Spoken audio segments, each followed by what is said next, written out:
Mental health of children. A survey conducted by the Pew Research Center finds that it is the #1 concern among parents of kids of all ages and demographics. Locally, the Center for Child Counseling is leading the fight to help local children find the right resources when faced with mental health challenges. And here to talk more is the president and CEO of the Center for Child Counseling. We have Renee Lehman with us, and also pediatrician Dr. Shannon Fox-Levine.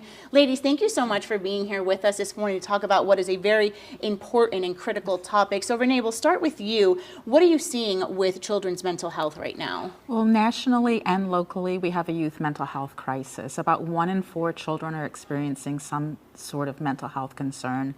And we also have a lack of qualified clinicians who can actually serve the number of children that are in crisis. We're seeing rising rates of anxiety, depression, and at any given point, we have a wait list of about 300 children waiting for services. Wow. What do you want parents to know who maybe are trying to seek some help for their children? Well, look at those signs. Prevention, early intervention works. We always say we don't have to wait for a child to fall apart emotionally before we do something. So we really built a lot of those prevention, early intervention supports for parents. They can reach out. We have a lot of information on our website. We have workshops and videos and support groups, really trying to mitigate the impact of adversity, trauma early on, so we can support families. Dr. Fox-Levine, I always think when it comes to mental health, right, if we were to sprain our ankle, break our arm, we're going to go see a doctor, right? We're going to go get help, maybe possibly some medicine. So we should be treating mental health the same way.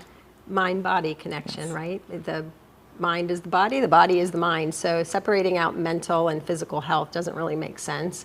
But that's unfortunately how people think of it. And pediatricians even, we hit barriers to care for mental health, the time that it takes to screen appropriately and to find resources to plug patients into, and the knowledge that we need, that it's still lacking in training. And so this is really a partnership that Renee and I have worked together for many years on, and recently developed a model to try to help the pediatricians in our community better help our children. Do you feel that there's been some progress? We've done a lot of child mental health series here on our newscast and in the morning, and I remember speaking with one clinical therapist who said that after COVID, they kind of turned a lot to pediatricians and trying to work with them so that parents kind of had someone they could go to if they had any questions. Right. And it is who they should go to. We are the boots on the ground. We know them from birth to 21. We are part of their family. And so it makes sense for families to come to us first. However, we need to know as pediatricians what to do next. And there are very, overwhelming sometimes amounts of information out there for pediatricians to be able to figure out where to start. And then, our community is full of resources, but sometimes to put them all together and to figure out, again, where to start can be challenging. So, we're working together to educate our community and, again, advocate for the pediatricians really to help them so that they can advocate for our kids and do the best job we can with the mental health crisis. Yeah, and the center is such a wonderful resource for all of that. Talk to us about this important event you have coming up. So it's a part of a series that we've been doing for over 8 years now. It's called Lead the Fight, and we're looking at systems leaders, and pediatricians are so important. They really are the front door for the mental health system.